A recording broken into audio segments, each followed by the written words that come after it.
La Cafetera es un programa de radio que se financia gracias a las aportaciones de los oyentes. Si te gusta el periodismo que defiende y sientes que te acompaña, hazte mecenas y ayúdanos. Infórmate en radiocable.com/mecenas.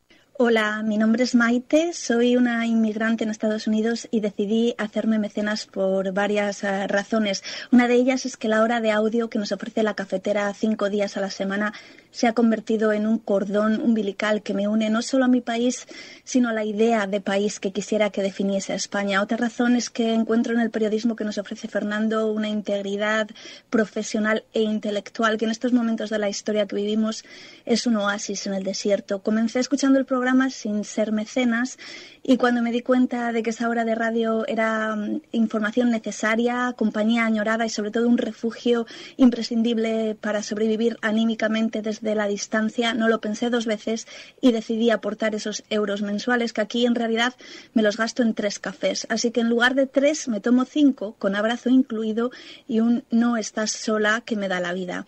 Si no eres mecenas y puedes permitírtelo, por favor no lo dudes y colabora. Muchas gracias.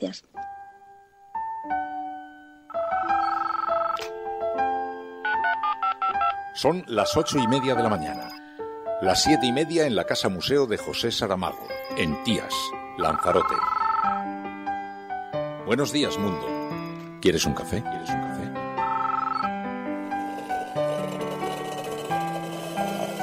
En el programa La Cafetera de Radio Cable. En una entrevista en Radio Cable. Durante 20 minutos en Radio Cable y dice todo lo que van a escuchar. Esta mañana en La Cafetera de Radio Cable. Radio Cable, que ha conseguido una auténtica primicia. Ha entrevistado esta mañana y ha conseguido situar esa entrevista y lo que le ha dicho en los titulares de todos los digitales. La Cafetera. Dirige Fernando Berlín. Con María Navarro.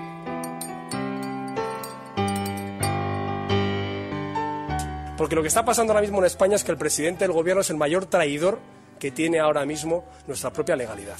Porque lo que está pasando ahora en España es que el presidente del gobierno está cometiendo un acto de felonía. Está siendo un felón contra la propia continuidad histórica de la democracia española y también contra la dignidad de un país que no puede verse chantajeado por aquellas fuerzas independentistas que lo que quieren es su propia destrucción. Lo que está pasando en España es lo más grave que ha vivido la democracia española desde el 23 de febrero de 1981.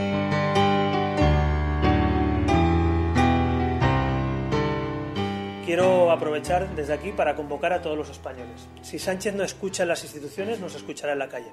Así que este domingo quiero convocar a todos los españoles en la Plaza Colón, a todos aquellos que defendemos la Constitución, a todos aquellos españoles que más allá de ideologías y de siglas quieren que España siga unida, a todos aquellos que queremos decirle a Sánchez ya basta. Hay que frenar a Sánchez y si no frenamos a Sánchez en los debates parlamentarios a los que no va a asistir, habrá que frenarle también en las calles.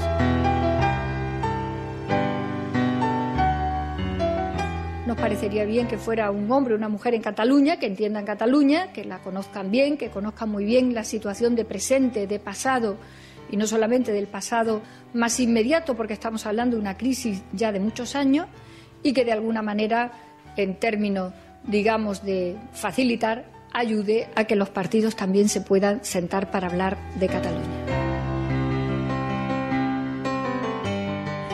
És més fàcil trobar una figura neutral a nivell internacional que a nivell espanyol. Estem treballant primer en aquesta línia, veurem si trobem noms en aquest espai o haurem de trobar altres noms. Però nosaltres hem fet una primera ronda de propostes, veurem quina és la resposta per part del govern espanyol. Alguien que levante acta, alguien que convoque las reuniones, ni observador internacional, ni mediador internacional, absolutamente nada de eso. Será probablemente una persona de Cataluña. Eso es lo lógico. ¿Saben cuándo hubo mediación? Mediación hubo con Cataluña y con el gobierno de Cataluña cuando gobernaba Rajoy y el Partido Popular. Supongo que esto obedecerá a ese acuerdo entre ambas partes y lo veo con ilusión porque bueno, lo que hace falta es que en aras a profundizar en el diálogo para intentar contextualizar también por parte de cada uno cuáles son las posiciones y de interpretar también cuáles son las realidades que afectan a cada uno, yo creo que es importante que haya ámbitos de diálogo. que tengo muchas ganas de decir lo que pienso con claridad. El gobierno hará bien y estoy seguro que así va a actuar, no aceptando ninguna clase de chantaje. Sigo igual de confuso que antes.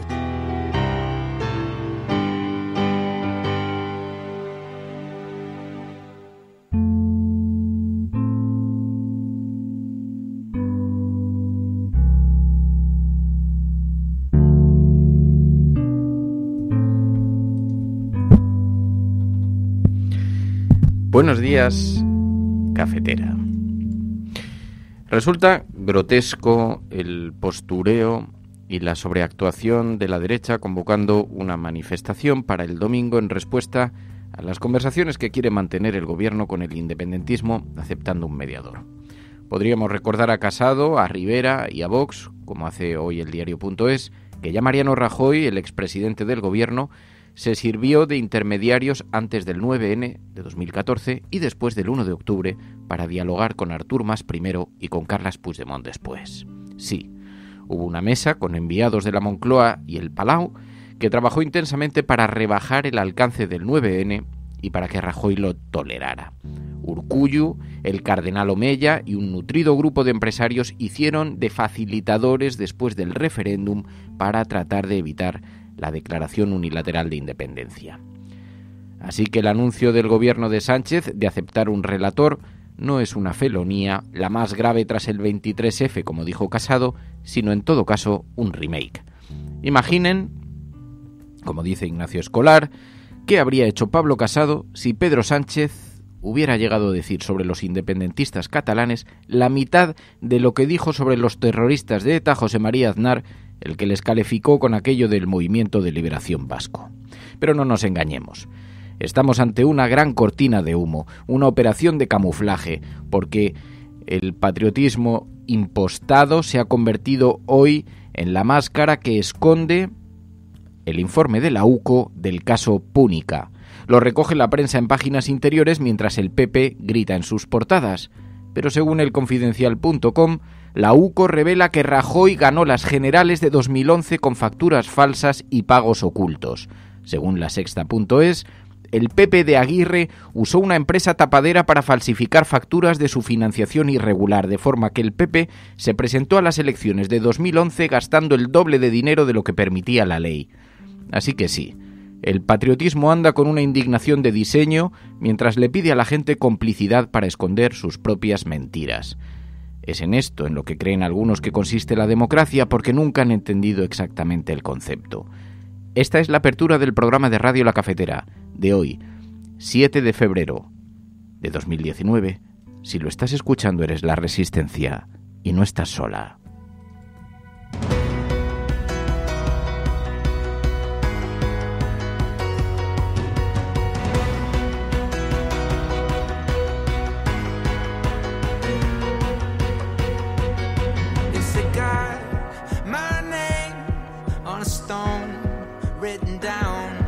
Darling, it's the same.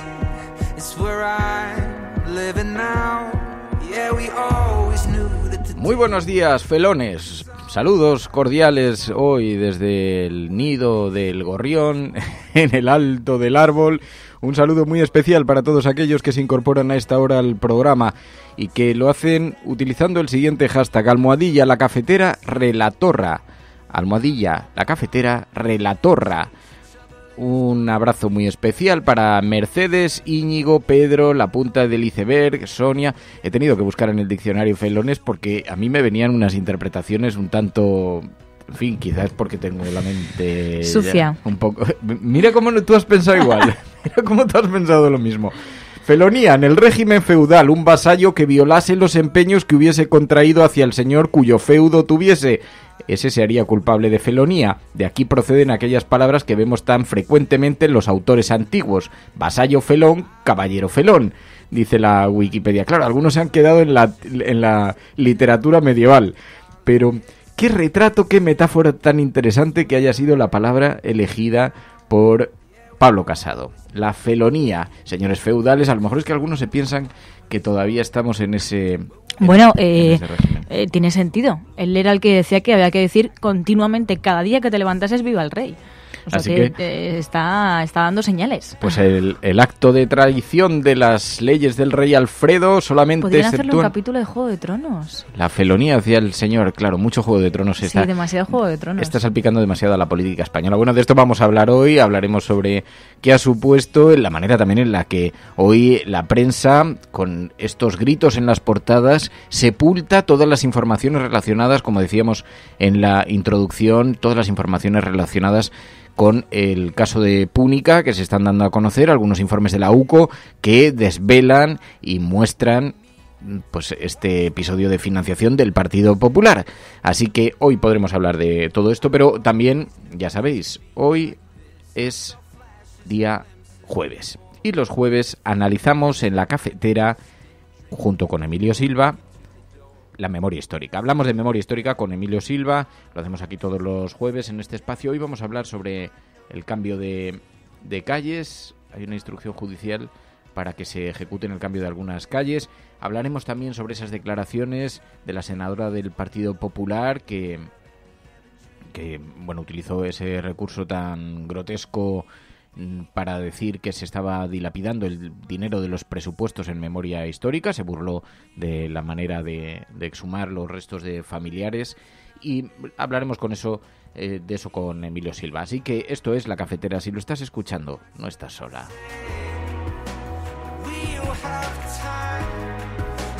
Claro, dicen por aquí, dice María, cuando estaba escuchando a Casado, María S., cuando estaba escuchando a Casado creí que hablaba de Maduro. Claro, es que algunos han copiado las formas, el fondo de lo que ha ocurrido en Venezuela. Parece que algunos han sido iluminados por la facilidad con la que parece que se puede cambiar un gobierno si radicalizas un poco el discurso, si escoras el discurso. Pero sí, me gustaba una cosa que además lo decía en ese sentido Antonio Maestre, y hablaba de cómo la oposición española se estaba venezolizando. Al final estamos metiendo nada de términos en la política española que no sabemos ni cómo gestionar. De todas formas, qué mal está haciendo la falta de sosiego, qué mal nos está haciendo también la política del hashtag y el trending topic. Intentar conseguir permanentemente un titular que sea el que trascienda, que consigas colocar en los medios de comunicación. Así que la actividad política cada día extrema más sus posiciones, radicaliza más sus posturas, se están escorando muchísimos los discursos y todo con el objeto de salir y captar la atención de los ciudadanos. Pero claro, está elevándose el nivel de tensión en la vida pública. Ayer hablaba con María, decíamos, no sé si nosotros también, porque como estamos todo el día hablando de política y todo el día pues leyendo, escuchando o viendo informaciones relacionadas con política, estamos como demasiado inmersos en este asunto, pero nos daba la impresión de que el tono, la tensión, la crispación se ha elevado muchísimo, muchísimo. Y el riesgo que tiene, el miedo que tenemos algunos, es que esto no deje de incrementarse, porque ¿cuál es entonces el destino de esto? Salvo que entendamos que aquí solo hay paz y gloria cuando gobierna la derecha, que luego no es así tampoco, porque también mantienen el ambiente bastante crispado. Claro, porque al final, en el fondo de todo esto, lo que hay es una oposición que no admite que no tiene el poder, no admite la validez de una moción de censura, y por tanto, pues se están revolviendo. Pero la gran pregunta es, vale, estáis en contra de un relator, pero ¿qué solución proponéis? Y el problema es que la solución que proponen es un 155 ilimitado. Pero ¿de verdad eso es una solución? De hecho, Zapatero en el diario El Mundo hace aproximadamente 1 o 2 meses le entrevistaban y él decía, es que el 155 no es una solución. No solamente no es una solución, sino que parece verdaderamente escandaloso que la prensa hoy dedique tanto espacio a una movilización en la calle y no se haya dedicado una sola línea a la propuesta de aplicar un 155 ilimitado, que es la declaración más antidemocrática que hemos conocido en este país. Es retirar el derecho de los ciudadanos a elegir a sus representantes, retirarlo de facto. Es una declaración absolutamente golpista que ha pasado sin pena ni gloria prácticamente, y se fijan en cuestiones como conversaciones que son relativamente menores, que se han producido en el pasado, y se deja de lado un asunto que en cualquier otro país del mundo sería un absoluto escándalo. Bueno, de esto vamos a hablar porque hoy, como imaginaréis, está en todas las portadas de toda la prensa nacional y, claro, después de haber escuchado tanta sobreactuación en el líder del Partido Popular.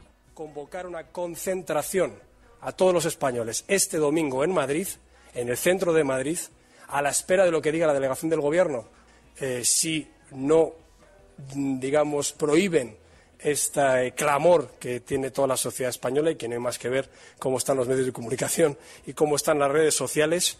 El Partido Popular quiere liderar a los constitucionalistas, a la España de los balcones, a la España sensata, que ya solo le queda el recurso de salir a la calle para pedir que se cumpla la ley y que no se siga humillando a nuestro país. Porque lo que está pasando ahora mismo en España es que el presidente del Gobierno es el mayor traidor que tiene ahora mismo nuestra propia legalidad. Porque lo que está pasando ahora en España es que el presidente del Gobierno está cometiendo un acto de felonía. Está siendo un felón contra la propia continuidad histórica de la democracia española y también contra la dignidad de un país que no puede verse chantajeado por aquellas fuerzas independentistas que lo que quieren es su propia destrucción. Lo que está pasando en España es lo más grave que ha vivido la democracia española desde el 23 de febrero de 1981.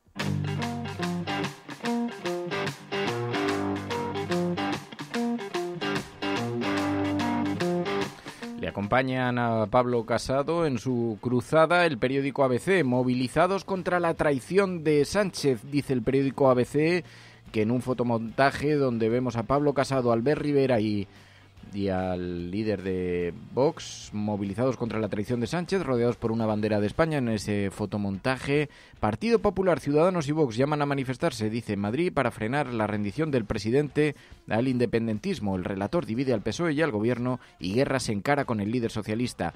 Equipara a España con Yemen, dice el ABC en su portada. Comprobando, incrédulos de lo que ha dicho Calvo, que parece que va adelante, que parece que quieren colocar a una persona a mediar supuestamente entre un falso conflicto, quiero aprovechar desde aquí para convocar a todos los españoles. Si Sánchez no escucha en las instituciones, nos escuchará en la calle. Así que este domingo quiero convocar a todos los españoles en la Plaza Colón, a todos aquellos que defendemos la Constitución, a todos aquellos españoles que más allá de ideologías y de siglas quieren que España siga unida. A todos aquellos que queremos decirle a Sánchez, ya basta. Hay que frenar a Sánchez. Y si no frenamos a Sánchez en los debates parlamentarios a los que no va a asistir, habrá que frenarle también en las calles. Y Sánchez nos tendrá que acabar escuchando en las calles y en las urnas. Así que hay que crear un frente cívico frente a Sánchez. Hay que sumar ciudadanos, más allá de siglas políticas, más allá de ideologías, para decirle a Sánchez que no estamos dispuestos a vender nuestro país. Lo que hay que hacer es dejar de leer literatura venezolana. Dice hoy el periódico El Mundo, ofensiva para frenar a Sánchez. Casado y Rivera convocan para este domingo una manifestación a la que se suma Vox para pedir elecciones y contra la humillación permanente del Gobierno. Dice el PSOE, las cesiones ante Torra convulsionan a los socialistas. Dice Paje exhibe un debate interno. Lambán avisa de que aprobar un presupuesto no puede cuestionar la unidad de España. Claro, entre que el Partido Socialista tiene sus heridas todavía sin cerrar y que algunos no han perdonado a Pedro Sánchez, algunos de los que estaban alineados con Susana Díaz no han perdonado a Pedro Sánchez que volviera a la Secretaría General del Partido Socialista, y que los periódicos están permanentemente buscando las razones de la división dentro del Partido Socialista, pues encontramos algunas voces efectivamente como las de Paje, Lambán, Barreda. Que tengo muchas ganas de decir lo que pienso con claridad. El Gobierno hará bien y estoy seguro que así va a actuar, no aceptando ninguna clase de chantaje. Sigo igual de confuso que antes. Dice también el periódico El Mundo, Alfonso Guerra, nunca en la transición necesitamos un relator, dice hoy en la portada del periódico El Mundo. El ex vicepresidente afirma que estamos ante un obsceno chantaje que calcina la democracia, un desatino. ¿Con qué país nos quieren comparar? ¿Con Yemen? ¿Con Burkina Faso? Así aludió el ex dirigente socialista Alfonso Guerra ayer la propuesta del Ejecutivo de nombrar un mediador para Cataluña durante la presentación en el Congreso de su nuevo libro, La España en que yo creo. Había además mucha curiosidad por saber si algún socialista acudiría a la manifestación del domingo. Hay alguno muy frecuente en las tertulias de la derecha que parece ser que sí que estarían dispuestos a ir. Esther Palomera ha publicado un tuit que dice: yo veo a Alfonso Guerra en la manifestación del domingo junto a Casado, Rivera allí, Vox, y le contestaba Lucía Méndez: Guerra no sé, pero Corcuera me ha dicho que va a ir con una bandera española gigante. Y contesta Esther Palomera, afirmativo, en Twitter. Así que veremos a Corcuera. Se va a juntar lo mejor. Perdón. Es que, en fin. A mí, de todas maneras, la portada del diario a veces la que más me impacta, y me da hasta miedo. Es como... No sé. Movilizados contra la tradición de Sánchez. Mucho Photoshop. ¿Sabes? A mí todo esto lo que me parece muy interesante es cómo interpretará la actualidad, cómo la interpretarán nuestros nietos. Uh-huh. Porque claro, los iconos que van a tener van a ser estas portadas. La parte pictórica, fotográfica, los archivos, los testimonios van a provenir de estas cosas. Entonces, cuando hoy uno analiza, por ejemplo, los antecedentes de la Guerra Civil Española, y entonces se fija en la crispación tan inflamada que había en las portadas de los periódicos, en la exaltación que había... En la de ABC. Por ejemplo, en la de ABC, se da uno cuenta, viendo a día de hoy, lo fácil que es fingir una supuesta, teatralizar, exagerar, dramatizar una supuesta tensión que hasta hace 48 horas no existía. Si no llegan a salir el Partido Popular y Ciudadanos a hablar públicamente sobre la figura del relator, a nadie le habría parecido ningún drama. Nadie habría hecho de esto absolutamente un solo comentario.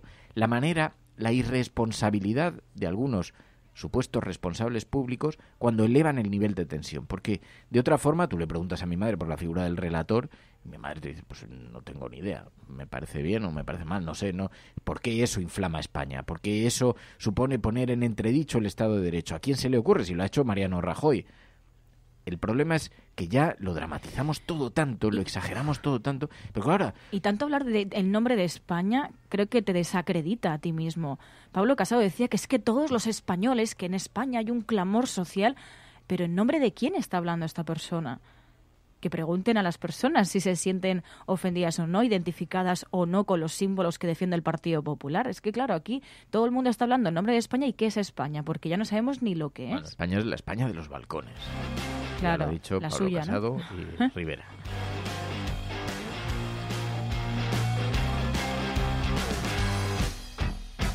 Nos parecería bien que fuera un hombre o una mujer en Cataluña, que entiendan Cataluña, que la conozcan bien, que conozcan muy bien la situación de presente, de pasado, y no solamente del pasado más inmediato, porque estamos hablando de una crisis ya de muchos años, y que de alguna manera, en términos, digamos, de facilitar, ayude a que los partidos también se puedan sentar para hablar de Cataluña.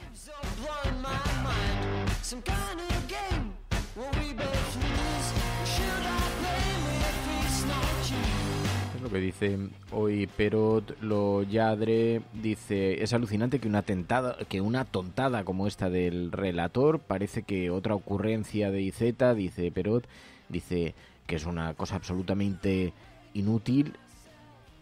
Eso en todo caso está por ver, pero que una tontada como esta esté a punto de llevar al país a este conflicto, a este enfrentamiento, y luego dicen de Venezuela, dice Perot, y tiene mucha razón Perot, utilizando ese hashtag Almohadilla la cafetera relatora, Almohadilla la cafetera relatora, porque una cosa como esta, que haya conseguido generar este nivel de crispación, bueno, va a ser una manera que va a tener también la derecha de exhibir músculo el domingo en la Plaza de Colón, en Madrid, porque allí se van a juntar la convocatoria de 3 partidos políticos. De todas formas, como ya tenemos algo de experiencia en este asunto y ya hemos visto grandes movilizaciones, por ejemplo, en favor de la familia tradicional, aquellas que movilizaba el gobierno o la oposición del Partido Popular contra las leyes de Zapatero sobre el matrimonio homosexual, por ejemplo, que convocaban a miles de personas. Eso no significa que toda España esté en esa misma línea, ¿no? Pero en todo caso, ¿qué es esto del relator? Se puede encontrar una figura que haga no solamente de fedatario de lo que se está hablando, sino que introduzca un poco de sosiego en el debate. El Sartadi decía que es más fácil encontrar una figura neutral a nivel internacional, que va a ser más difícil encontrar a algún español que quiera hacer eso. És més fàcil trobar una figura neutral a nivell internacional que a nivell espanyol. Estem treballant primer en aquesta línia, veurem si trobem noms en aquest espai o haurem de trobar altres noms. Però nosaltres hem fet una primera ronda de propostes, veurem quina és la resposta per part del govern espanyol. Así que la portavoz del Gobierno de Cataluña decía que va a ser difícil encontrar una figura nacional, pero que nadie se preocupe porque ya se ha ofrecido el pequeño Nicolás. Esto no es una coña, ¿eh? que he visto que estaba con... que bueno, lo que pasa es que la política española se está convirtiendo también en una coña de este tipo, pero sí. Yo no sé... No, es que me desconciertan este tipo de cosas, porque al final veo que lo que está pasando, que creo que es algo bastante grave, que es jugar con, bueno, pues jugar a ser tertulianos desde la parte más despectiva, que yo creo que hay tertulianos. No sé, a mí no me puede, yo creo que hay tertulianes y que las tertulias de verdad creo que no te tienes que excusar. No, de verdad, creo que las tertulias si sirven para analizar y para debatir me parecen bien, pero la figura de un tertuliano maleducado, pues creo que se está introduciendo en la política española y están pasando de responsables a irresponsables públicos. Pero mientras vemos esa gravedad del asunto, pues mientras surgen cosas como la del pequeño Nicolás que nos van desconcertando y nos van haciendo, pues eso, también mirar hacia otro lado para reírnos un poco de esta situación. También decía pero yo creo que no nos debería dar la risa, la verdad. Decía que el pequeño Nicolás ha dicho que quería acudir a las europeas en representación de los millennials. Ya que representa la generación millennial. No digo nada, lo voy a enviar al grupo millennial de la cafetera a ver qué opina. En fin, pero esto, claro, como es el sainete de la política española, vamos a ver, tampoco esto es una novedad, que vimos disfrazado al de Rumasa de Superman dándole un puñetazo a Miguel Boyer. Así que, bueno, el caso es que mientras tanto, ¿qué es lo que proponen? Porque claro, aquí sí, mucho movilizarse, mucho escandalizarse, mucho protestar, pero ¿qué es exactamente lo que propone que se haga el Partido Popular? Pues eso, una aplicación del 155 ilimitada. Hemos aprendido algo. El Partido Popular y Pablo Casado, si gobierna, aplicará un rescate de la autonomía catalana para poner orden sin tiempo ilimitado en la aplicación del 155 y con la intervención, por supuesto, de la TV3, de la educación y de los Mossos, que son tres pilares esenciales del aparato mediático y de propaganda del independentismo en Cataluña.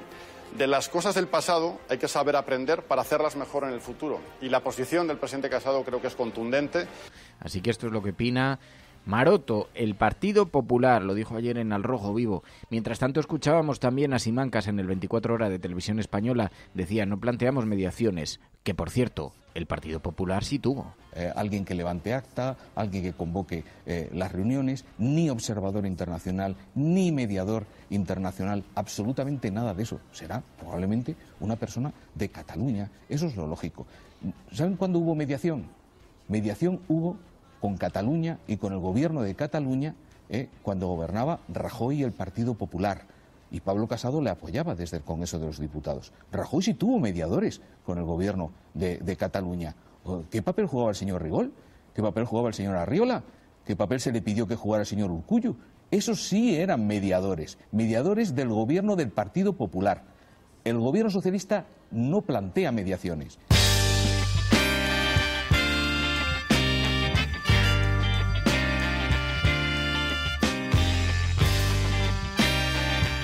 Casado mide en la calle el clamor para una moción, dice el periódico La Razón, porque claro, una de las cosas que ayer le reprochaba a la oposición es si usted se siente tan fuerte, provoque una moción de censura, veamos a ver si la puede ganar y a ver si tiene el respaldo del Parlamento. Pues PP, Ciudadanos y Vox se unirán en una concentración con el lema "Por una España unida, elecciones ya".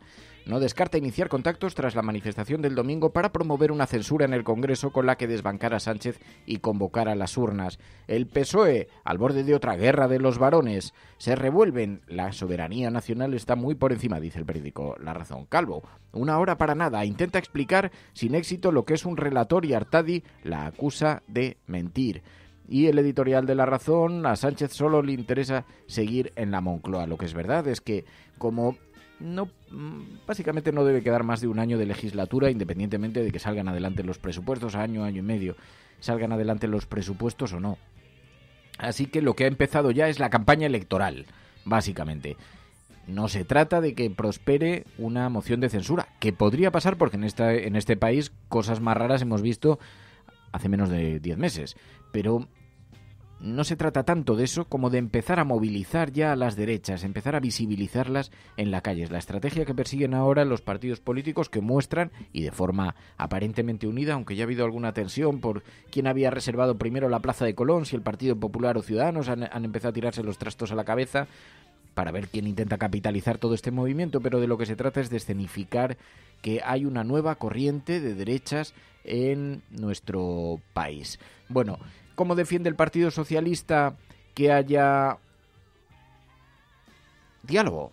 Pues diciendo que sin diálogo no hay política. Una estrategia que es responsable y es perfectamente legítima, que es diálogo y ley. Claro, un problema político hay que resolverlo desde el diálogo. Si no se habla, ¿cómo se va a resolver el problema? ¿Cuál debe ser la actitud responsable? ¿La de la señora Arrimadas, que a lo más lejos a lo que ha llegado, a lo más alto a lo que ha llegado en su discurso, a decir que el gobierno está a cuatro patas? Discurso zafio, discurso grosero. La señora que gana las elecciones en Cataluña y que no sabe cómo resolver el problema. No tiene ni idea de cómo resolver el problema. Y cuando los demás decimos diálogo, vamos a trabajar, vamos a presentar unos presupuestos para mejorar la vida de los pensionistas, de los parados en Cataluña, de los jóvenes, de las mujeres en Cataluña, se opone y habla de a cuatro patas. ¿A eso es a lo que llega la señora Arrimadas? No. El Gobierno de España y el Partido Socialista están en resolver los problemas dentro de la ley, dentro del ordenamiento jurídico, dentro de la Constitución. Y quien traiciona y humilla a España es quien negocia con Vox, quien roba a manos llenas como ha hecho el Partido Popular y quien niega el diálogo, porque sin diálogo no hay política.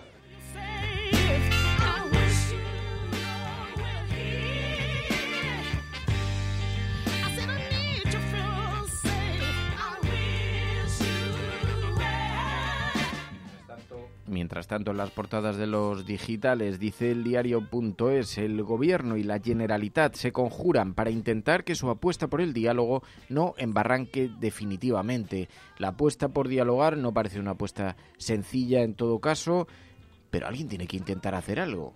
O aplicamos el 155 de forma permanente. En la portada de Público, nueva estrategia de Pablo Casado, de la calle a la contramoción de censura. Casado, Rivera y Abascal convocan esa protesta contra Sánchez y el líder del PP busca apoyos para la concentración del domingo. Además, en la portada de Público.es, enseñanza concertada, un jugoso negocio subvencionado cuyo grueso se lleva la Iglesia Católica.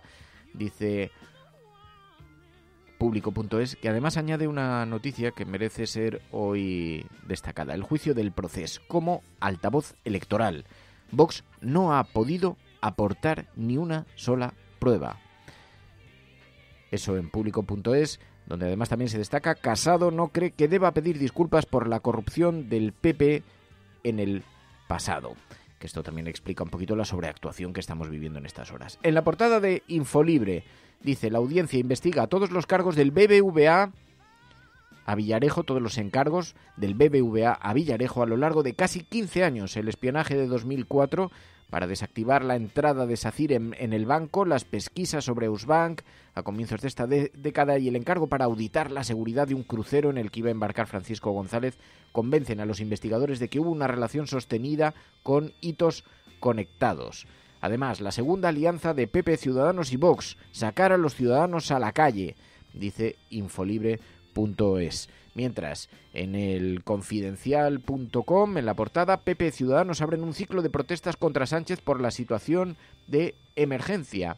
Dice también: Sánchez se empeña en perder las elecciones, según José Antonio Zarzalejos, y el gobierno al límite entre la división interna, la oposición y el independentismo, dice el Confidencial. Mientras, en el saltodiario.com, los bancos éticos son 3 veces más rentables que la banca tradicional, según un informe presentado en el Parlamento Europeo que muestra las cifras de crecimiento de las finanzas éticas en Europa en los últimos 10 años. Además, Carmen Calvo acusa a Casado de desbarrar en sus críticas al diálogo entre los partidos, dice el saltodiario.com en su portada. Bueno, vamos a contactar enseguida con Emilio Silva, vamos a conversar enseguida con Emilio Silva para poder analizar, entre otras cosas, algunas cuestiones de estas relacionadas con la actualidad. Pero antes me vais a permitir, porque también nos ha llamado mucho la atención la manera en la que la prensa internacional está hablando de este asunto del relator. Y nos llama la atención porque algunos medios internacionales todavía están recogiendo muy sutilmente este asunto, pero en la cafetera, en Radio Cable, hemos hablado con Henri de Laguerie, es un corresponsal internacional de Europe 1, que dice, no se entiende por qué hay tanta indignación ante la posibilidad de que haya una figura que presencia o que medie. un poco de sobreactuación, decía que la reacción parece fuera de lugar, que es excesiva, que es ridícula.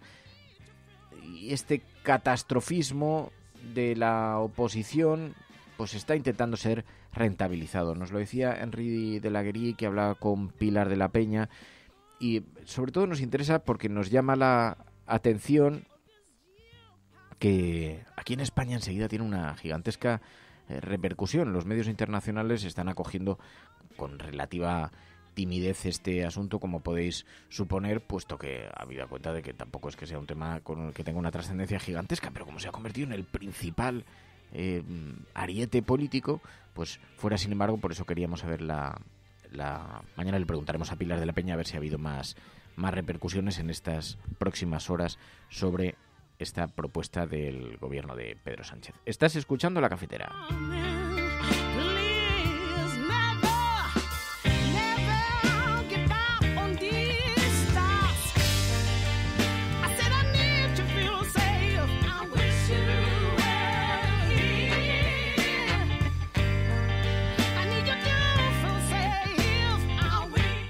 Resistencia.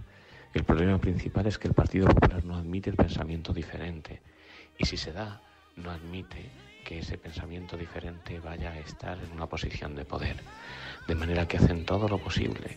Esto de pedir la dimisión de Sánchez ya lo vimos cuando a CBD del minuto 1 de que Zapatero llegase al poder ya estaba pidiendo su dimisión sin que empezara a gobernar.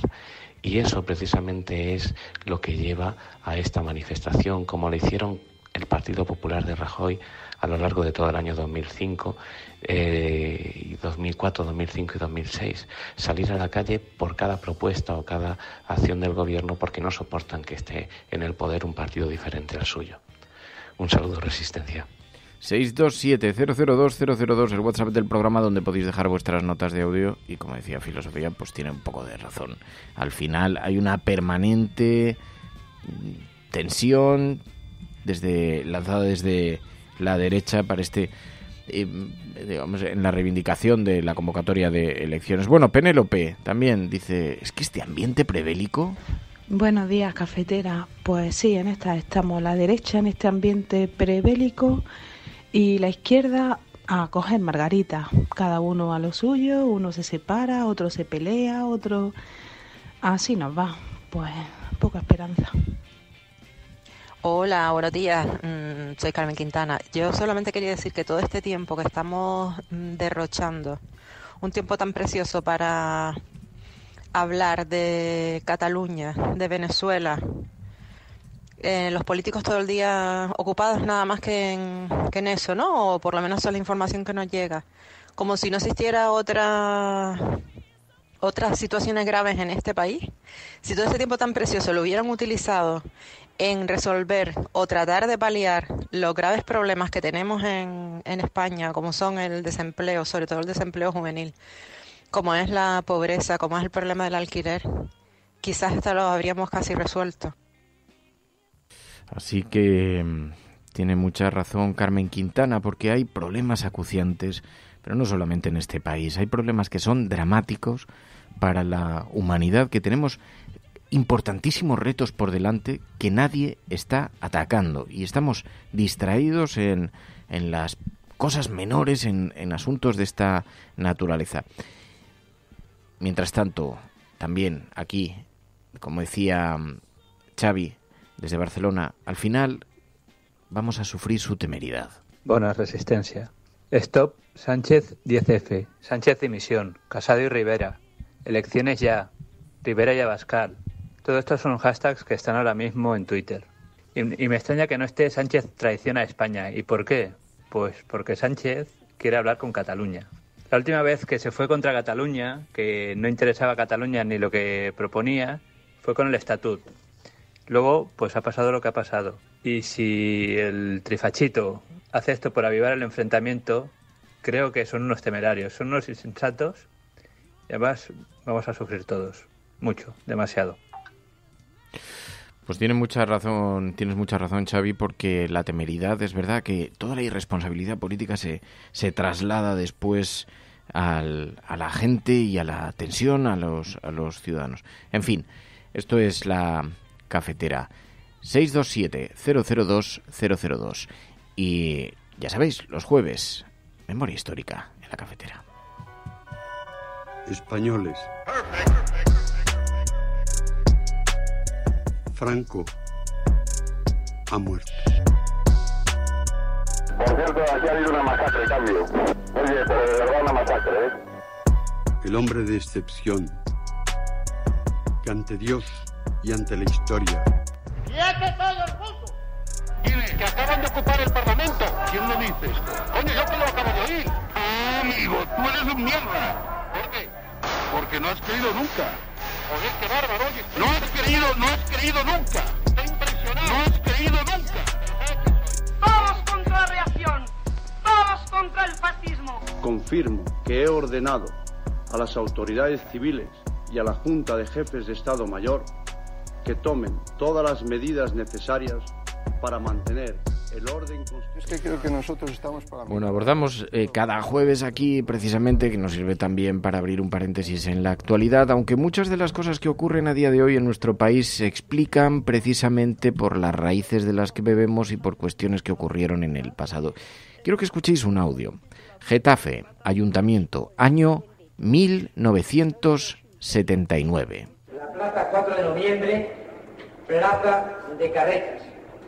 La calle García Morato, calle de la Aviación.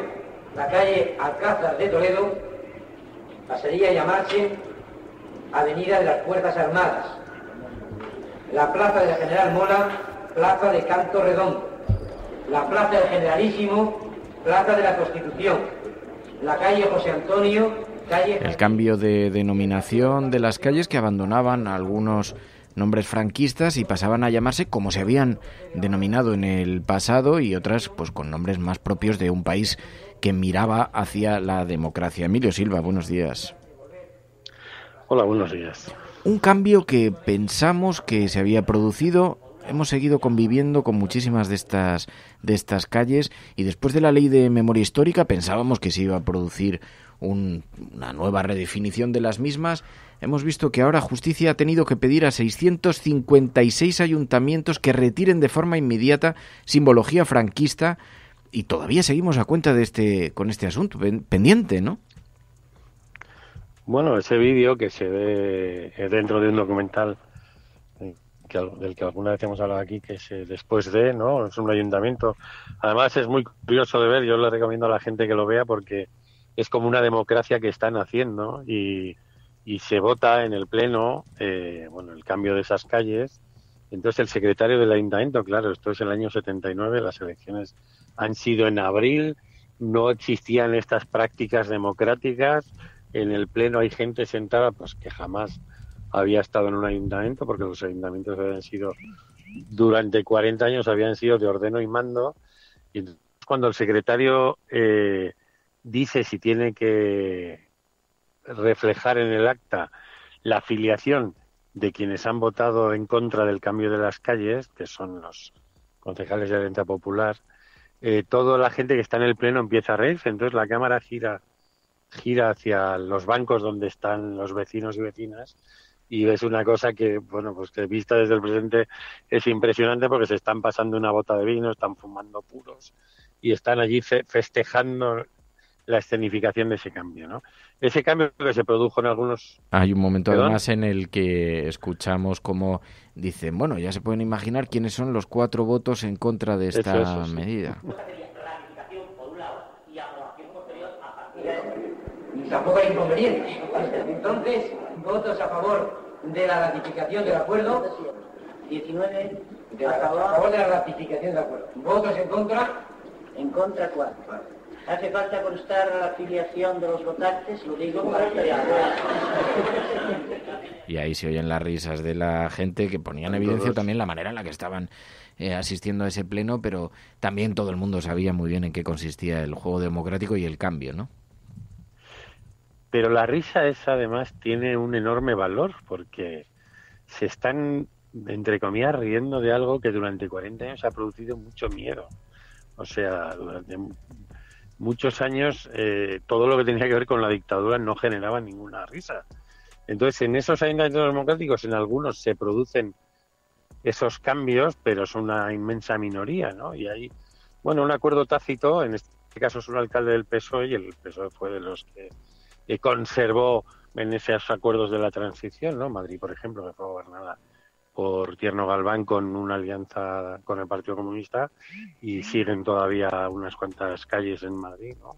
Incluso el Arco de la Victoria, pero todo eso, digamos que no se tocó en casi ningún sitio, ¿no? Incluso en algunos casos se daban pequeños avances, como yo recuerdo un municipio de León que se llama Villafranca del Bierzo, que está en el Camino de Santiago, donde durante unos años la plaza tenía doble denominación, que era arriba ponía Plaza del Generalísimo en la chapa y abajo ponía Plaza de la Constitución, ¿no? Ese fue como una especie de pequeño avance, pero realmente hasta que no ha habido un debate sobre el pasado no ha tomado importancia el reflejo de los espacios públicos, ¿no? Y qué significan. Y bueno, una vez que se ha abierto ese debate, pues están apareciendo muchas cosas. Incluso recuerdo una ciudad de Cádiz que cuando el 1 de enero del año 2002 llegó el euro, hicieron un monumento a la peseta y eligieron una peseta con la cara de Franco, ¿no? Es decir, que ha habido una especie de vaivén con respecto a este pasado, y ahora, por suerte, pues bueno,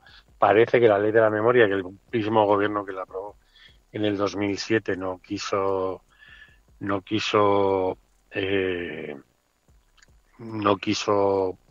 hacer cumplir con las herramientas que tiene un Estado, pues parece que ahora se pone en marcha. Pero ha habido mucho miedo. Yo recuerdo, por ejemplo, cuando yo estaba trabajando en Caiga quien caiga, hicimos un reportaje que presentaba Gonzo, que se llamaba Proteste Ya, en un pueblo de la Comunidad de Madrid, donde un alcalde socialista pues tenía su despacho de la Indando en la Plaza del Generalísimo.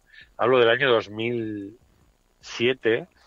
No nos dejó grabarle la cara, le distorsionamos la voz y nos dijo que él era autónomo, era cerrajero y no podía cambiar el nombre de esa plaza porque de algo tenía que vivir, ¿no? Así, 32 años después de muerto Franco, ¿no? Y hablaba de una realidad, ¿no? Porque seguramente, pues, en esa zona de Madrid, del oeste de Madrid, que creció a golpe de ladrillazo en esos años, pues un cerrajero, si se enemistaba con los constructores, ¿no? Pues iba a tener serios problemas, digamos, de trabajo, ¿no? Pero esa incapacidad ha existido en montones de sitios. En los pueblos, además, donde muchos alcaldes saben contar con los dedos de la mano quién se enfada, quién no se enfada y dónde están sus límites, ¿no? Porque casi casa a casa pueden hacer un cómputo de cuál va a ser el resultado de las elecciones, ¿no? A mí me pasó, precisamente en Villafranca del Bierzo, había un pilón donde llegó el comandante Manso, que fue el militar que tomó toda la A6 desde Galicia hasta la Sierra de Madrid, y donde puso el primer pie en la villa, pues allí le pusieron un pilón, ¿no?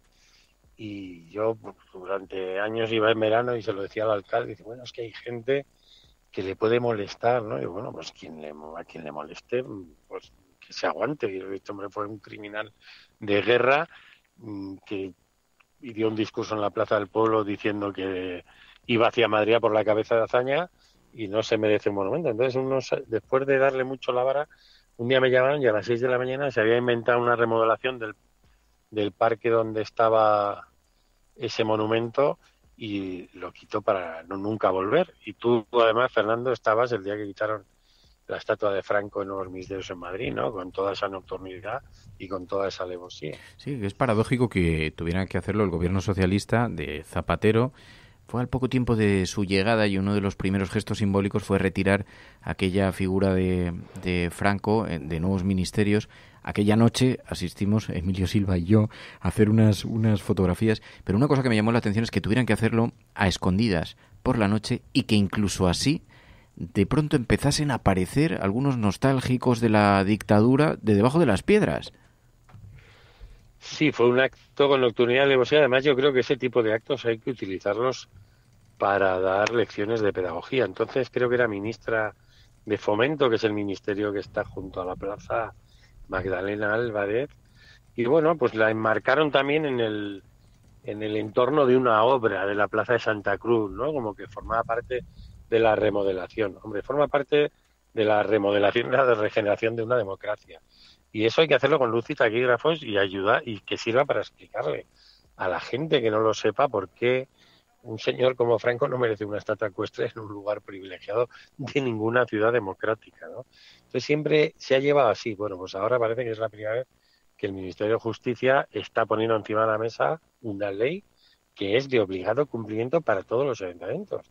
Y los alcaldes que no la cumplen están prevaricando, porque la ley les obliga a llevar a cabo esas retiradas. Precisamente en este programa contigo hablamos muchas veces de la falta de cultura democrática que hay en nuestro país, ¿no? La confusión que hay entre la terminología, los fines, los objetivos, la esencia misma de la democracia. Esta semana hemos tenido un ejemplo. Esther Muñoz, del Partido Popular, en el Senado, ha dicho esto. ¿Sabe dónde nos equivocaron? Fíjese qué casualidad, hombre. Donde no hubo error fue en la partida de la memoria histórica. 15 millones de euros, hombre, ahí no hubo error. Claro que no. 15 millones para crear una verdad de Estado, pero no para mejorar a los jueces y fiscales que están esperando que ustedes les mejoren sus salarios. Fíjese, 15 millones de euros destinados a que ustedes desentierren unos huesos, en lugar de mejorar a los jueces y fiscales. Y es que hasta en eso.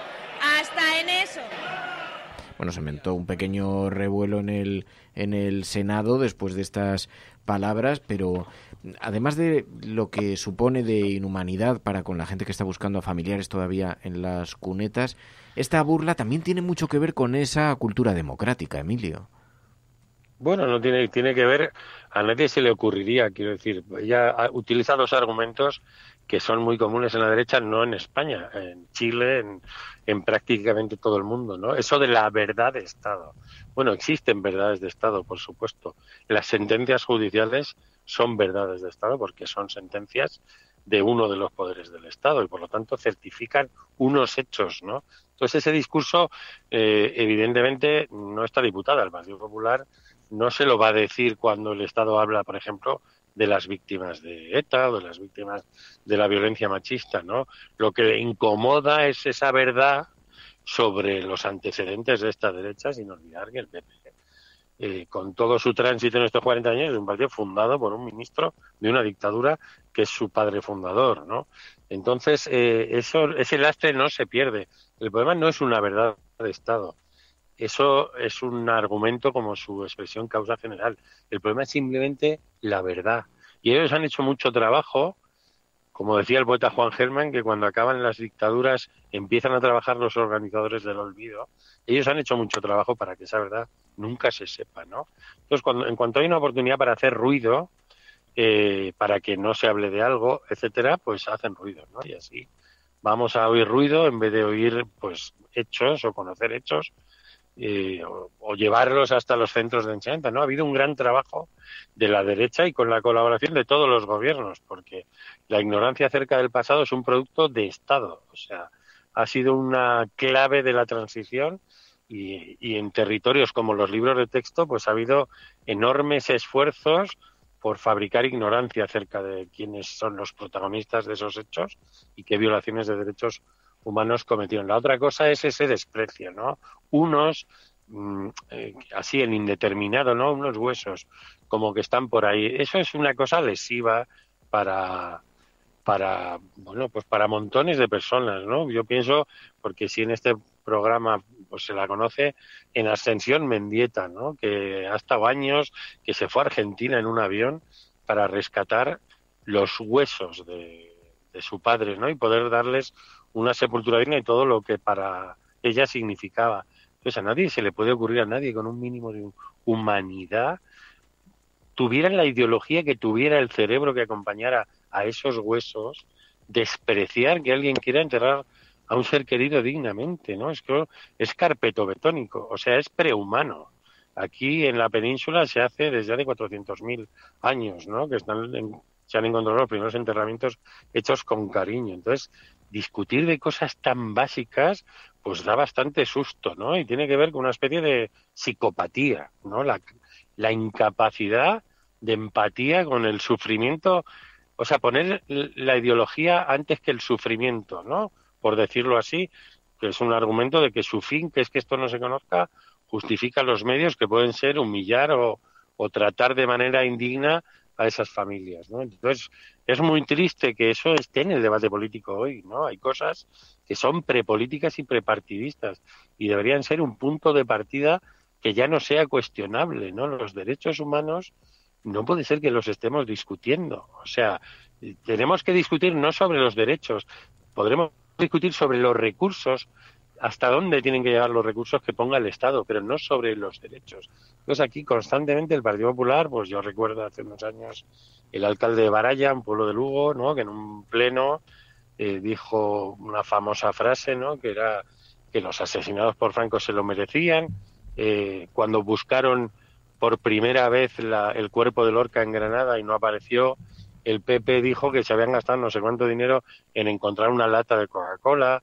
Quiero decir, cosas que nadie haría ni con un niño que se cae por un pozo, ni con cualquier persona que sufra, ¿no? Porque el sufrimiento no puede ser un motivo ni de pelea ni de escarnio político. Quiero decir, otra cosa es lo que tiene que hacer un Estado al respecto, y ese es el debate. Pero aquí de vez en cuando nos vemos con esta senadora, que es de León, y que, bueno, también creo que está haciendo una carrera, ¿no? A golpe de burradas que está diciendo en el Senado, ¿no? Para visualizarse, y es muy triste porque, bueno, pues que contra sus adversarios políticos que diga lo que quiera, pero contra gente muy mayor que ve que se acerca el día de su muerte y que no ha podido cumplir el hecho de enterrar a su padre o a su madre en un lugar digno, y eso lo vive con una tremenda angustia, y encima vive en un Estado que jamás le ha ayudado en 40 años de democracia, pues yo creo que no puede entrar eso en la discusión política. Luego, con el partido de enfrente, entre ellos, eso forma parte de, digamos, de su juego político, ¿no? Pero todavía que tengamos que estar hablando de si un ser humano tiene que estar, pues tiene que quedarse en una cuneta o se le puede enterrar dignamente, pues es muy indigno, ¿no? Para quien convierta eso en una discusión política. No, pues algunos se comportan como zombies tarados del criptofascismo, así como... Pero nos llama la atención porque es verdad lo que decías, Emilio, siempre, no ya en la cultura mediterránea, pero 400.000 años enterrando a los muertos con dignidad. Hablar de los muertos es algo que, digamos, es una cuestión ya no humanamente intocable, es que transgrede cualquier mínimo sentimiento ético, moral y relacionado con nuestra propia forma de concebir la vida, la muerte. Es una cosa tremenda. Pero, en fin, Emilio Silva, que te agradecemos muchísimo, como siempre, que nos hagas este repaso por nuestra memoria. Gracias, Emilio. Bueno, abrazos a la resistencia. María, aguanta. María aguanta muy bien. Sí. Sé fuerte. Yo resisto por ti, Emilio. Hacemos lo que podemos. Adiós, gracias, Emilio. Un abrazo. Hasta luego. We will make America safe again. And yes, together we will make America great again. No puede estar de moda ser izquierdas, pues si son unos carcas. Están todo el día con la guerra del abuelo, con las fosas de no sé quién. Aprovechen estos meses de gobierno Frankenstein para que no se pueda defender la libertad y la unión. Acosen a la gente estos meses. Es usted un provocador. El discurso que ha hecho usted aquí es más propio de un fascista que de un demócrata. No, hombre, no era instructora. No, hombre, no. Es que no tienes ni idea. Pero este no es momento ni de siglas ni de partidos políticos. El enemigo es Daesh, el terrorismo yihadista. El cielo no se toma por consenso. El cielo se toma por asalto. Bienvenidos a la... Más allá de la agenda setting, está la agenda de los oyentes de la cafetera. Buenos días, cafetera. Parece como broma. Que es la única salida al problema territorial. Tu colaboración es importante. Ayúdanos retuiteando la dirección de este programa. Hagamos que se nos oiga. Hagamos que se nos conozca. Radiocable.com.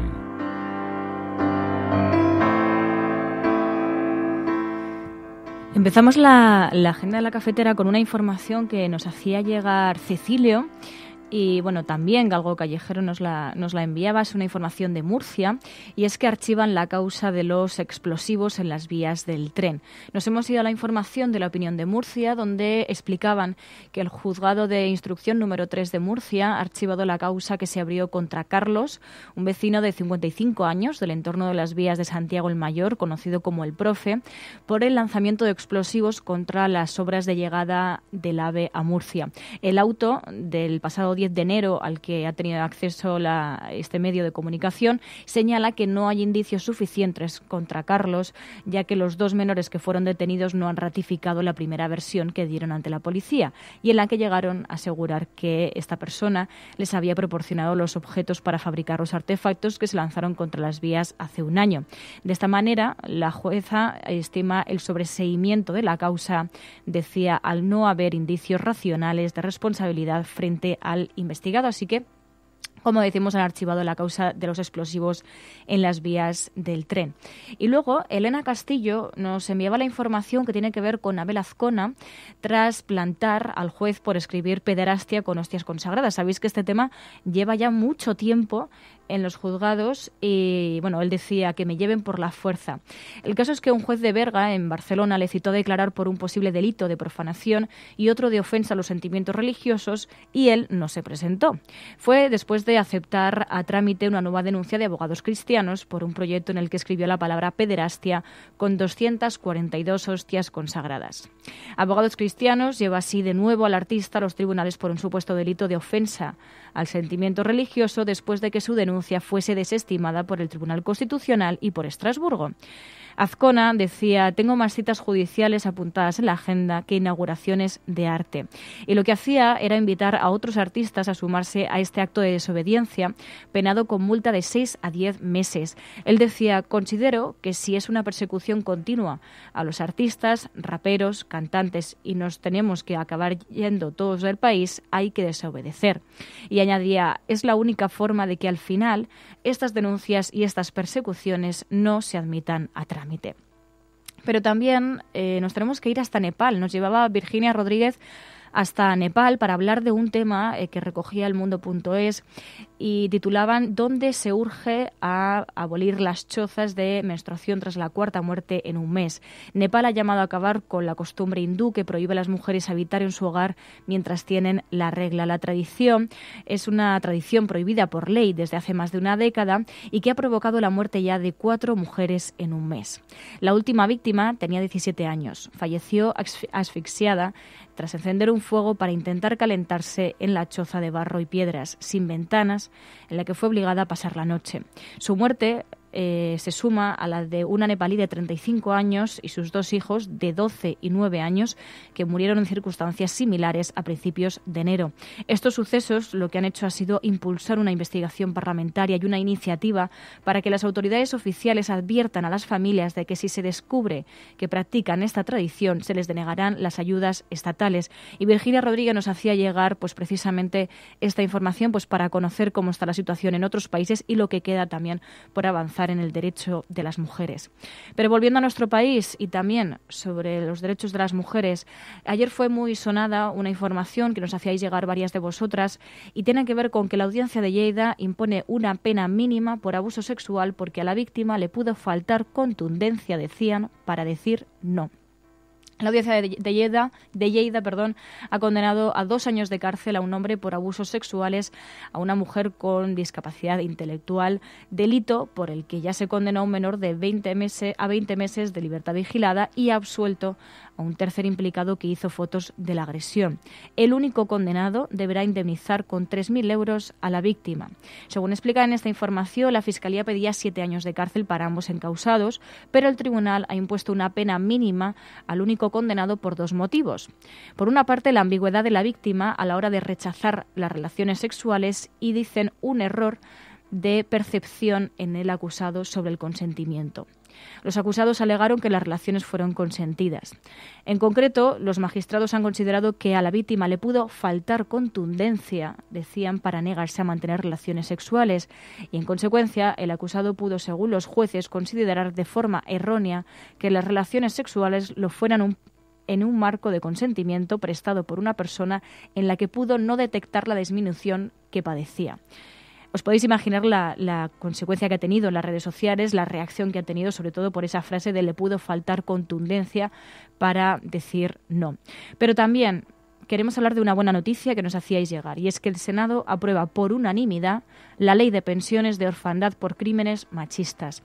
El Senado aprobó este miércoles por unanimidad el proyecto de ley de mejora de las pensiones de orfandad de los hijos de víctimas de maltrato machista y otras formas de violencia contra la mujer, que tendrá que volver al Congreso para su aprobación definitiva después de haber incorporado enmiendas al texto. Estas ayudas tendrán un efecto retroactivo desde 2004, cuando se aprobó la Ley Integral de Violencia de Género, aunque en la ley no se ha incluido que se concedan estas pensiones a otros huérfanos absolutos, por cualquier otra circunstancia, como han reclamado varios partidos.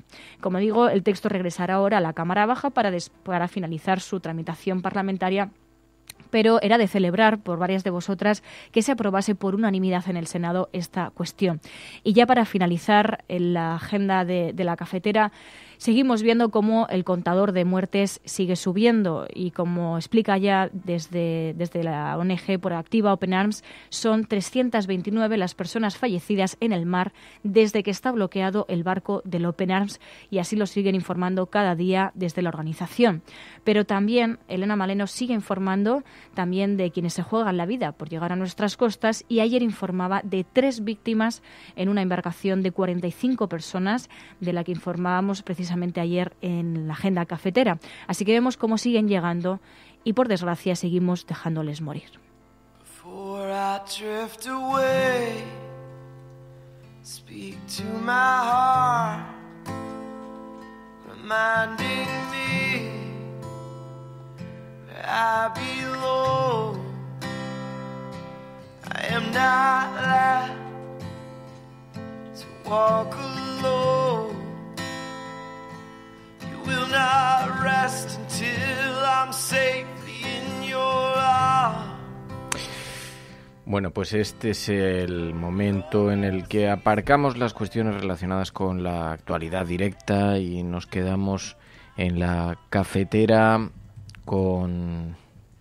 apartando con los platos, las tazas, las portadas de los periódicos, y nos quedamos aquí un ratito más de sobremesa cafetera, siempre hablando de cosas relacionadas con la vida. Y mañana vamos a analizar la película...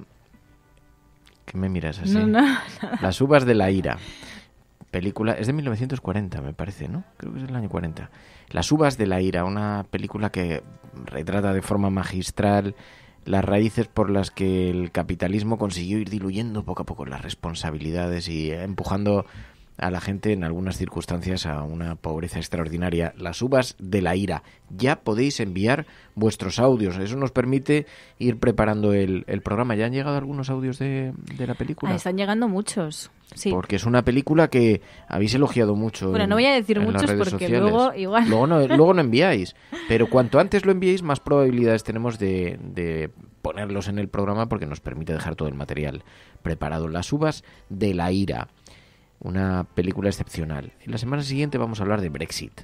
Esa otra película recién estrenada en HBO, que está teniendo ya una gran repercusión porque retrata la campaña de publicidad que pusieron en marcha los partidarios de salir de la Unión Europea con un gran éxito. Dieron la vuelta a las encuestas, pero utilizando artimañas tanto tecnológicas como relacionadas con las fake news, las mentiras, y consiguieron darle la vuelta y que la gente votase en la salida del Brexit. No es una película, exactamente, no es un documental, es una película, pero que está basada en hechos reales, que se ha escrito después de recoger numerosos testimonios e informaciones publicadas en los medios de comunicación. Así que es un retrato espeluznante del tipo de democracia a la que vamos, toda muy basada en las redes sociales, en buscar cómo llegar a los colectivos que están desatendidos por los grandes partidos políticos, y todo eso a través de fake news, de WhatsApp, de redes sociales, Twitter, etcétera, etcétera. Así que hablaremos de eso la semana que viene, pero mañana las uvas de la ira. ¿Qué más? Uh-huh. ¿Qué más querías? ¿Qué más? Teníamos aquí una cosa que queríamos contar. No está relacionada con la actualidad. Hay un audio de una serie que tenemos que hablar con Ana Pastor algún día de ella, porque es maravillosa, que es El ala oeste de la Casa Blanca.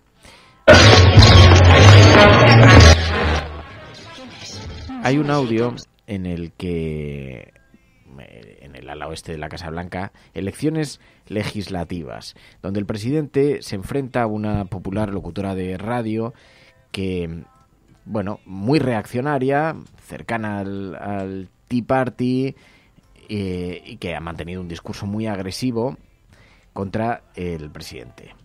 No sé si lo habéis visto, pero su discurso es, bueno, sobre la lucha contra los homosexuales, etcétera. Pero es un fragmento que es mítico. A ver si consigo ponerlo sin que suene tan distorsionado.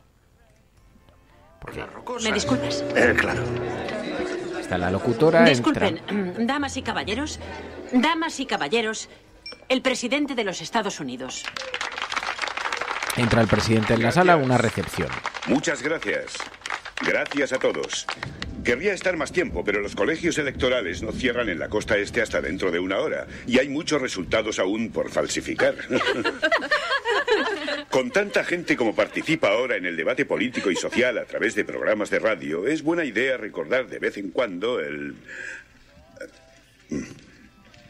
En ese momento es buena idea ve a una locutora. Se ha puesto toda la sala en pie. En Estados Unidos hay un extraordinario respeto democrático a la figura del presidente. Incluso lo vemos ahora con Trump.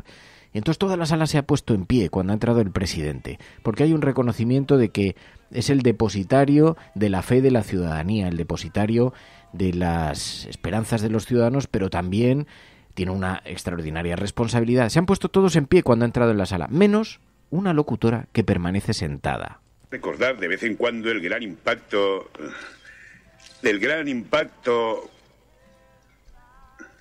Disculpe, es la doctora Gina Jacobs, ¿verdad? Sí, señor. Encantado de verla. Gracias.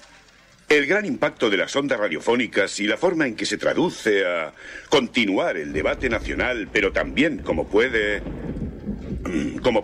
Ella no se levanta, sigue en la silla, todos de pie, el resto... Perdóneme, doctora Jacobs. Es doctora, ¿verdad? Efectivamente. Doctora. Sí, señor. ¿En psicología? No, señor. ¿Teología? No. ¿Servicios sociales? Doctora en literatura inglesa. Se lo pregunto porque la gente llama a su programa pidiendo consejo y usted se presenta como doctora Jacobs y... No sabía si tal vez sus oyentes están confundidos y dan por descontado que está usted titulada en psicología, teología o medicina. No creo que estén confundidos, señor. Bien. Me gusta su programa. Me gusta cuando dice cosas como que la homosexualidad es abominable. Yo no digo que la homosexualidad sea abominable, señor presidente. Lo dice la Biblia. Sí, cierto. En Levítico. 18:22. Capítulo y versículo. Quiero hacerle un par de preguntas aprovechando que está aquí. Me interesaría vender a mi hija como esclava, tal como aprueba el Éxodo 21:7. Está en el 2º año de carrera, habla italiano fluidamente y quita la mesa cuando le toca. ¿Cuál cree que sería un buen precio? Mientras se lo piensa, le haré otra pregunta. Mi jefe de gabinete, Leo McGarry, insiste en trabajar el domingo. El Éxodo dice que quien trabaje el 7º día debe morir. ¿Estoy moralmente obligado a matarle yo mismo o debo llamar a la policía? Ahora otra muy importante, porque hay muchos fanáticos del deporte en la ciudad. Tocar la piel de un cerdo muerto lo convierte a uno en impuro, Levítico 11:7. Si prometen llevar guantes, ¿pueden los del Washington Redskins seguir jugando al fútbol y los del Notre Dame y los del West Point? ¿Cree usted que todo el pueblo tiene que reunirse para apedrear a mi hermano John por plantar diferentes cosechas una al lado de la otra? ¿Tengo que quemar a mi madre en una reunión familiar por llevar vestidos hechos de 2 hilos diferentes? Piense en esas preguntas, ¿eh? Ah, otra cosa. Puede que usted haya confundido esta con una de sus reuniones mensuales, con estrechos de mente, pero aquí cuando el presidente está de pie, nadie está sentado.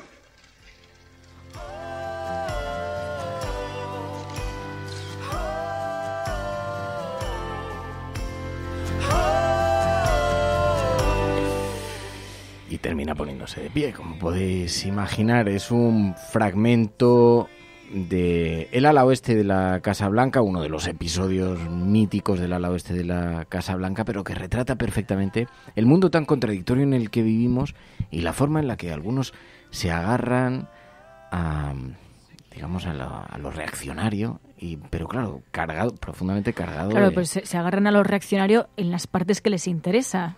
Sí. ¿No? Y entonces estábamos hablando, María y yo, sobre la menstruación. A raíz también un poco de la noticia que nos hacía llegar Virginia Rodríguez de cómo se penalizaba a las mujeres por el hecho de tener la regla y se las recluía porque no podían tener contacto con el resto del grupo, ¿no? Y buscábamos la manera en la que, por ejemplo, recoge la Biblia que debe ser tratada una mujer con la menstruación. En el Levítico 15, 19, 23, cuando una mujer tenga flujo, el flujo de su cuerpo es sangre, ella permanecerá en su impureza menstrual por 7 días. Cualquiera que la toque quedará inmundo hasta el atardecer. También todo aquello sobre lo que ella se acueste durante su impureza menstrual quedará inmundo. Y todo aquello sobre lo que ella se siente quedará inmundo. Cualquiera que toque su cama lavará su ropa, se bañará en agua y quedará inmundo hasta el atardecer. Bueno, la palabra inmundo, que es la que más aparece sobre esta cuestión, ¿no? Sí, dice... Bueno... El Levítico está cargado de figuras retóricas y de alusiones a este tema, pero nos hace ver, la verdad, la manera en la que se utilizan permanentes referencias a cuestiones o a documentos que probablemente ni siquiera conocen. El 99% de la gente que practica el catolicismo no reconocería la Biblia jamás si se la detallasen, si se la contasen, ¿no? Otras cosas que podamos entender que forma parte de aquel tiempo, que podamos discutir sobre la simbología o las metáforas que introduce, ¿no? Pero hombre, conviene que pongamos, sobre todo porque cuando ahora Pablo Casado ha decidido emprender una nueva cruzada contra el aborto, estamos escuchando algunas cuestiones sobre el y no se atreve a llamarle violencia de género, sino violencias en general que pueden afectar a todo tipo de colectivos. Yo, además, te das cuenta a medida que vas viendo este tipo de referencias, ¿no? Y lo contábamos, además, en la sección con Ana Pastor, cuando hablábamos del cuento de la criada. Y es que es tan curioso que siempre al final se acabe atacando a las mujeres, ¿no? ¿Por qué se tiene que marginar a la mujer por tener la menstruación? Y no se atiende a otras cuestiones. Siempre al final se pone el foco en los derechos y las libertades de las mujeres. Es alucinante. Y luego, ¿cómo sería conocer un poco de historia? Por eso la educación, claro, es la gran vacuna contra los abusos, porque mucha de la gente, si por ejemplo conociese la historia de los papas, alguna vez lo hemos contado aquí, Sixto III, que fue papa del 432 al 440, dice, fue juzgado por otros eclesiásticos por seducir a una monja. Sergio III, año 900, dice, después de asesinar a su predecesor, tuvo un hijo con un amante adolescente, la prostituta Marozia. El hijo ilegítimo de la pareja pasó a ser el siguiente papa. Juan XII, con 16 años, fue acusado de acostarse con sus 2 hermanas. Murió a manos del marido de su amante de un martillazo. Dices, bueno, si vemos el relato de cómo han sido... Había un libro de un antropólogo, Historia de la moral sexual, de Edward Fuchs. Es un libro reuniendo algunas de las historias, bueno, también de las raíces sobre las que nos han conducido. Que cuenta, por ejemplo, cómo en la plaza del Vaticano se organizaban orgías de caballos para la asistencia del público general. Si lo cuentas hoy, bueno, se incendia el... Bueno, pues esto es de lo que venimos. Pero luego también lo curioso, que además es lo que comentaba Emilio Silva, sobre lo del ayuntamiento de Getafe, viendo esas imágenes de 1979, te das cuenta también de cómo nuestro cerebro está tan licuado y se ha ido licuando tanto como sociedad, que incluso también podemos volver hacia atrás. Igual que podemos evolucionar en... Madre mía, cómo estoy hoy. Igual que podemos evolucionar en algunas cosas, también estamos retrocediendo en algunas. Y ese pleno del ayuntamiento ahora mismo sería un sacrilegio para algunos. Y yo creo que eso nos tiene que hacer abrir los ojos y darnos cuenta de lo fácil que es que nos cambien las mentes y nos hagan, pues eso, más reaccionarios. Dar marcha atrás, de lo que es fácil caminar hacia atrás, ¿no? E inflamar a la gente. La responsabilidad que tiene la política para evitar inflamar a la gente. En fin, bueno, son los tiempos que estamos viviendo. Que nada, nos vamos. Inmundos días. Inmundos días. Gracias a todos, felones. Felones inmundos. Somos felones, unos vasallos traidores es que al rey. Te sigue sonando mal. O sea, te miro, le veo la cara y pienso que en realidad lo de felones, la definición de la RAE no te ha entrado mucho en la cabeza y sigues teniendo la otra imagen. Felón, entrar y melón. Felón. Felón y entrar. ¿Felón y entrar? Son palabras. Felón, pero tiene su gracia también que lo utilice el Partido Popular como un insulto. Eres un felón, cara de felón. Es como un poco caramelón. Cara de felón, que en realidad es vasallo que traiciona al rey, que dices, hombre, no puede haber nada más digno, así en términos democráticos. Sí, no puede haber nada más resistente. Pero felones, bueno, felones, pelones. Felones, yo tengo un montón de pelo, voy a ser yo felón. En fin, adiós. ¿Pero felón? Bueno, da igual, vámonos ya, porque... Sí. Estás desvariando, Mary, porque a ti tú piensas en felón y piensas en otras cosas. Pero no, eres tú. La mente sucia. Par 10, como dice Pleistocénica, par 10, con los felones. Insultos medievales. Bueno, nos vamos. Felón. Muchísimas gracias a todos, muchísimas gracias a los mecenas que hacéis posible este programa, a todas las personas que apoyáis económicamente al programa. Si os sirve de ayuda para comprender un poco mejor la actualidad, nos daremos por satisfechos, pero si además os sirve de compañía en este tiempo que vivimos, nos sentiremos profundamente orgullosos, y si es así y podéis apoyarlo económicamente, os lo agradeceremos de corazón. Nos vamos, gracias, Mary. Gracias a todas. Adiós, cuidaos mucho, hasta mañana, adiós a todas. La Cafetera es un programa de radio que se financia gracias a las aportaciones de los oyentes. Si te gusta el periodismo que defiende y sientes que te acompaña, hazte mecenas y ayúdanos. Infórmate en radiocable.com/mecenas.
La Cafetera es un programa de radio que se financia gracias a las aportaciones de los oyentes. Si te gusta el periodismo que defiende y sientes que te acompaña, hazte mecenas y ayúdanos. Infórmate en radiocable.com/mecenas.